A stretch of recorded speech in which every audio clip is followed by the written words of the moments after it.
guys, you are welcome to another episode of the Minority Report.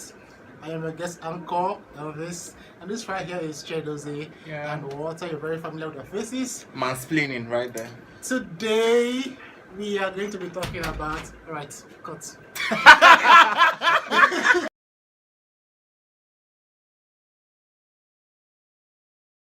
If you're around gay people enough, like 2 minutes tops, you would hear stuff like bisexual men are the worst, bisexual women are the worst, they're terrible, they're flaky and all of that. And my personal favorite is bisexual men should be put in Abakaliki rice. Funny, right? Most of this prejudice tends to be localized on the Nigerian community. There is this tendency to say, well, I don't have anything against bisexual people.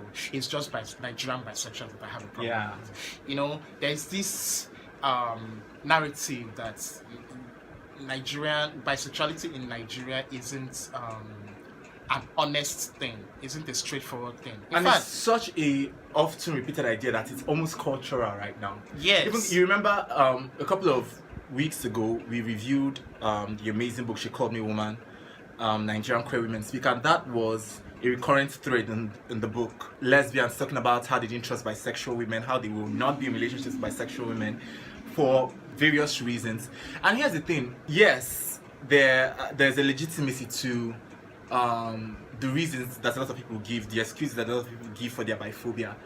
You know, a lot of people have had bad experiences with bisexual people in relationships.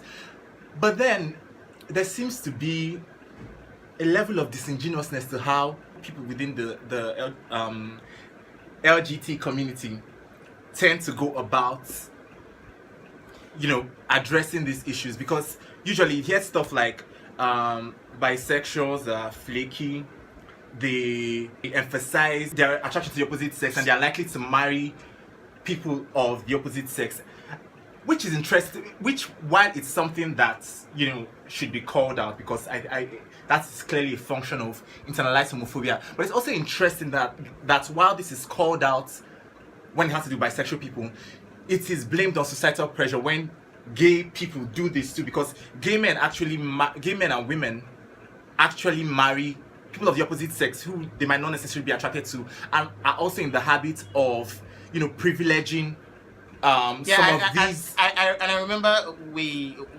one time when we were having a conversation about this issue, where we're talking about it based off of our review of She Called Me Woman. I actually, you know, Dozie and I, we clashed on you know, we were having this conversation where we were thinking about how society, and I'm talking about the community, LGBT community now, how it is more vicious in its recrimination against who bears more flack, the gay people who get married to the opposite sex, and then condescend to other gay people who don't do that, or the bisexuals. Dozie was of the opinion that it's the bisexuals who catch more flack, and I didn't quite buy into that, because I tend to think that there is more resentment, more the anger is more corrosive towards gay people who get married to from within the community. Sex. Yeah, from within the community. Because and here's why I believe that in the case of bisexuals, it is basically them being who they are. If you get married to a woman and you already identify as bisexual, you are just basically being who you are. You are being a bisexual. For someone who understands bisexuality, there is a tendency to forgive, if we want to talk about it being a crime. There's a tendency to forgive that, you know, in the case of maybe a gay man who is dating a bisexual man, and then they have a split in the relationship, and then tomorrow he hears that his ex has gotten married to a woman. There's a tendency to bear it more, to understand it more, than if you were dating, if there was a gay relationship, and then tomorrow you hear that the gay person broke up with his boyfriend, or the gay woman broke up with her girlfriend and got married to the opposite sex. That speaks to a certain level of deceit that you cannot quite find in a bisexual doing the same. Yeah, but that's first of all, the reason why I have a problem with this stance is it's sort of premised on this presumption that if you're bisexual, it's like a 50-50 thing, which is erroneous in itself. You know, that you are equally attracted to men as you are with women, which is usually not the case. Some people are more attracted to women, some people are more attracted to men. And rather than some of these things being put down and blamed rightly on the individual, it is the identity that catches flack, which doesn't happen. When a gay person disappoints you, when a gay person who does not have any attraction to the opposite sex gets married to somebody of the opposite sex, it gets put down to societal pressure. No. It's pressure, usually. And somehow there's always this assumption, like even in saying that it's taking that is who you are, it somehow stems from this assumption that bisexual people are not subject to the same societal pressures as gay people, that they don't, you know, live in the same homophobic society, and they don't feel the same pressures to privilege heteronormativity. I get that. It's just, it's saying, it's but I don't, yes, and I while I understand that, I still think that they sort of coast through. They don't get, it's not, the flag isn't as much there. No, but let's be clear. I am not saying that all of this. I'm not saying that the reasons for calling out a lot of Nigerian bisexuals, I'm not saying that they are not valid. I'm just saying that, like Chimamanda said, if you criticize something in A, that you don't criticize in B, you don't have a problem with that, and you have a problem with A. If you criticize something in bisexual people that you don't criticize in gay people, you don't have a problem with that thing, you have a problem with bisexuality. Yes. Because you have And people who make excuses all the time for gay people I think most of the prejudice that come against bisexuality stems from the fact that people don't really understand it. Even gay people who are supposed to make an allowance for the definition of diversity, they don't quite. I remember one time when I was having this furious argument with someone who just didn't want to believe that there's, you know, he just dismissed bisexuals as gay people who are greedy. It was very, I tried to educate him on the fact that there are people who just genuinely have, you know, why should that even be difficult to explain to somebody who is not heterosexual? Why should that even be difficult to explain to somebody? Exactly, that's what I'm saying. That's why. And I feel like there's even beyond that there's perhaps something more sinister, and I start to be corrected, because to my mind, some of these things, some of this normalized biphobia that exists within the community also has something to do with, you know, internalized homophobia on both, you know, on the sides of both the bisexuals who privilege their attraction to the opposite sex, you know, and also on the part of the gay people, there's still this sense of privileging heteronormativity, privileging that attraction. There's still this sense in which attraction to the opposite sex is still aspirational for a lot of people, and you know, but biphobia then comes from this place of, how do I put it, resentment, that this person has a leg up in the world that you don't exactly have. That's what I was going to say, because, you know, there's a certain resentment that, you know, feeds biphobia when you recognize the fact that somebody who is bisexual, or someone who presents as bisexual, you perceive him as having the ease to claim or to privilege heteronormativity than you as a gay person, you know, can. Like you whereas in a gay person, he struggles to maintain an attraction, well, not like there's an attraction, but he struggles to maintain a relationship with a woman in order to be conform to the societal norms. But bisexual is perceived as someone who, well, he can just wake up tomorrow and, you know, have a girlfriend, get married. And that's the disingenuity I perceive in this biphobia, especially when it's coming from within the LGBT community. There's somebody I was having a conversation with, and he was saying, the reason I can't date bisexuals is because they cheat. And I'm like, but gay people cheat. Exactly, that is manifestly ludicrous. Yeah, he was like, say I that. said, but gay people cheat as well. He was like, well, the thing is, it's a different problem. It's a different issue if you cheat on me with a woman. And I'm like, but I don't understand that. But then, in a way, I kind of understand, because I was also having a conversation with a bisexual dude who told his girlfriend that he's actually bisexual, and in a curious twist of events, she didn't judge him for that. She actually took him on. But then she told him that as long as you don't leave me for a man, like she's going to be okay with it if he doesn't leave her for a man. So it makes so it kind of, I don't think those two quite equate. No, my point, it gives you a certain insight on how the tolerance for betrayal, how it works. Like it's more something you can bear if somebody leaves you for someone who you have the same, do I say, anatomical makeup with? I think both are a function of shame, but in different ways. If the woman is saying don't leave me for a man, like it would be more shameful. This is supposed to be natural attraction. No. Wait, I'm just trying to get behind the idea behind it. There's shame in but it's a different. There are different kinds of shame. There's shame in it as well, and there's also this sense that what is it that you sleep with a man and a woman, but then you leave me for another woman. I can understand why, because I feel like I get why that there must be something that she's decided to give you that you can't get from that. Yeah, there's a problematic framing, so that we are clear. Leaving me for another woman, I can understand it. But then leaving me for another man, you don't get what it is you could possibly have that you don't have. Like it's something. It stems from the fact that not understanding how you can cross that transatlantic divide. Yeah, but that confusion will not exist in the case of a man who is scared that his boyfriend will leave him for a woman. That confusion doesn't exist, because that leaving you for a woman, within the context of heteronormativity, is the attractive thing to do. So it wouldn't. That is not something. It's something you'd be afraid of, but not something that you would think, oh my God, how dare you leave me for a woman? You understand what I mean? Like that. Both are kind of different, and the entire thing, like when it comes right down to it.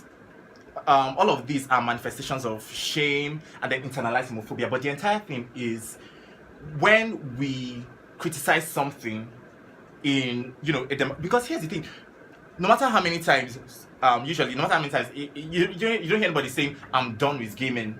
You don't hear anybody saying I'm done with gay men because they cheat and they lie, or you don't hear anybody saying I'm done with. You don't hear heterosexual people say I'm done with straight men because they cheat and they lie. Why does this? It seems to be only in the case of bisexuality that it goes to the identity of the person, and not just the identity, but the identity of a group, and then you externalize that and generalize. And you hear people saying, in my experiences, how many fucking people have you dated? How many bisexual people have you dated? Have you dated up to 1,000? It's 500, that prejudice is quite unique in that. Yes, and it's befuddling. And more so because it is never checked. Like it is, people passed biphobia around in gatherings, like they pass out mints. Like you want a mint, you want a piece of chocolate, you hear some biphobia to go with it, and it's like nobody bats at nobody. Yeah, it feels so normalized. It's very normalized. And when I find it very, very interesting when people say that whole when he could leave me tomorrow and get married to a woman.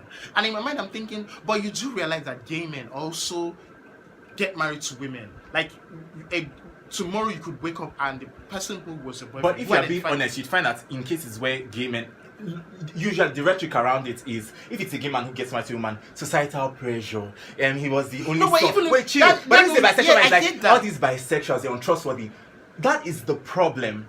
If you are going to criticize something, criticize across the board. Yeah, that's what I'm saying. Special. Wait, that's what I'm trying to point out. Like it's very disingenuous when you say you can't date bisexuals because you could wake up tomorrow and they will leave you to wed a woman. But that risk factor is still inherent in a gay relationship in contemporary Nigeria. Like, you could also wake up and the gay person who you were dating could wake up tomorrow and buckle to societal pressure and get married to a woman. So I don't understand why you tag that so a reason to distrust bisexuals and not. And the truth is that there are a lot of misconceptions about bisexual people. You know, particularly this idea that, you know, being bisexual is like 50-50. You know, it's an equal opportunity thing. Yes, in theory it is, but you know, individually people tend to have like stronger attractions. Like most people tend to prefer. You know, some people prefer men to women, some people prefer women to men. It's not like, okay, you're bisexual, you're half gay, you're half straight. That's nonsense. The normalized way with which biphobia is spewed and condoned in the LGBT community is actually dangerous, because I have heard somebody who is clearly bisexual, you know, somebody who was realizing that they're bisexual, say stuff like, oh my god, I am attracted to somebody of the opposite sex. Oh my god, I can't be bisexual. I've heard somebody who knows that they're attracted to people of the opposite sex, but they don't just play it down, they deny it. So what sort of community are we building when we make people uncomfortable? You know, like, it's hard enough out there. People don't need to be uncomfortable when they are supposed to be around kin. You know, you don't, and it's a really frustrating thing, because as a bisexual person you deal with homophobia and biphobia, you know, with the straights, with the heteros, and then you come within the community where you're supposed to like just chill and relax and breathe, and then you are dealing with the same nonsense. It's exhausting. I'd like to, because I like to implore, especially those who are different, because it's very befuddling when people who are supposed to understand diversity, who are themselves different, gets to encounter people who are bisexuals and then pass around. Like, it's okay if instinctively you do not understand bisexuality. You ask questions. If instinctively you get you find yourself not trusting a bisexual person or trusting the definition of the identity of a bisexual person. But it becomes an entirely different thing if you move from not understanding it to perpetuating a certain prejudice against bisexual. Like, you could ask questions. You could sit down and have a conversation. You could actually not say things like, I don't trust Nigerian bisexuals. Because if you don't understand, I feel like it's my thoughts that the natural impulse should be to ask questions like, okay, I don't understand this. I don't know why you people do this. Can you tell me why? Look up. Find out from someone who identifies that. Can you tell me why you people do this? Can you tell me why this happens? Can you tell me why this is so? You try to. But to even be confused, like I even find that confusion or not understanding disingenuous, because it's in a way it's kind of valid, because here's the thing. I just feel like it's just something that has been repeated over time, and it's just really normalized, and nobody like interrogates it, because you live in this same society. You know the pressures to conform to heteronormativity.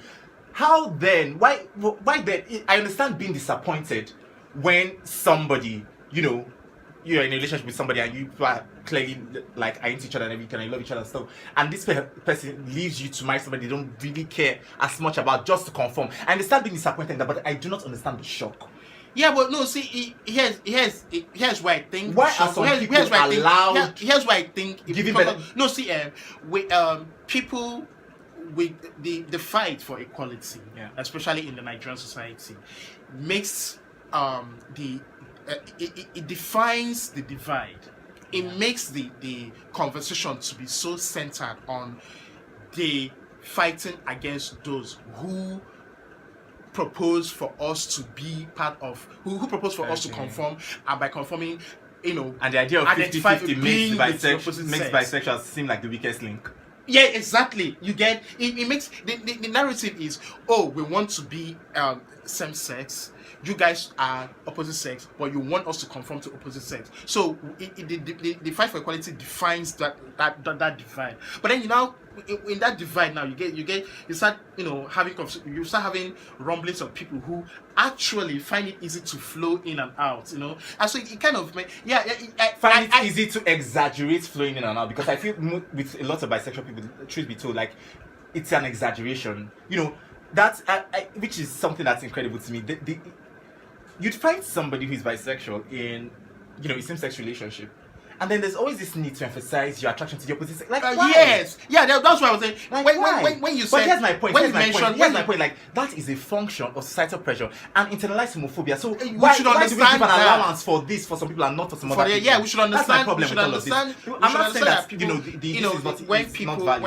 When you feel the need to remind and to sound it out that you have the ability to be attracted to somebody of those people, like so, or that you have a girlfriend, or that like I'm dating you, but I also have a girlfriend. That is the one that drives me mad. Like, okay, if it's an open relationship or you people are polyamorous or whatever, that's great. But you have an exclusive relationship with a woman, an exclusive relationship with a man. It's like, I'm sorry, hang on, what? And there's also that there's that entitlement. A lot of bisexual people, then rather than dealing with the fact of they have internalized homophobia, rather than dealing with that fact, and I have to say it's harder for bisexual people to come to terms or with the fact that they have internalized homophobia. It's harder for bisexual people than gay people. That is true, but all of this is true. Like, I'm not even speaking of it. My point is, biphobia in the Nigerian LGBT community is normalized, and we take characteristics, individual characteristics that are taken, and they are blamed on an identity, which is problematic. That's my point with the entire thing. So if you are going to call out something, because if you are going to call out something, make it call about it out across the board. Make it about an individual, not make it about the identity. So and I wanted to I wanted to end on the note of bisexuals do better, the rest of the community do better. But really, you shouldn't the community shouldn't nurture and ferment its prejudice against bisexuals based on what a few bisexuals do. You have a responsibility to just understand, to just educate yourself, to just not be prejudiced against an identity. It's not, you don't get to have a brush with someone who's bisexual and then you start conflating your prejudice against an entire exactly identity. And then something that has also baffling to me, you are dating somebody who is an exclusive relationship with you, and in an exclusive relationship with somebody of the opposite sex, and you're okay with it. What exactly do you expect to happen in that kind of situation? So everybody needs to do better, really. We all need to do better. This is basically a message to the LGBT community in Nigeria that we need to do better. Yeah, everybody across the board, bisexual, lesbian, gay. We cannot. The letters are LGBT. We need, in everything that we know, the conversations we are nurturing and expanding, we need to cultivate a community that embraces all the letters and not just exclude some or normalize prejudice against some. Because it will be weird if we'll have people being in the closet to the streets, the heteros, and then come within the community and have a part of the identity closeted also. We should do better. Yeah, so on that note, we would like to call it today. Hopefully, this has been an illuminating episode. We all really need to do better. Want to say all bisexuals, check yourself. Check yourself. I'm Walter. I'm Dozie. Bye.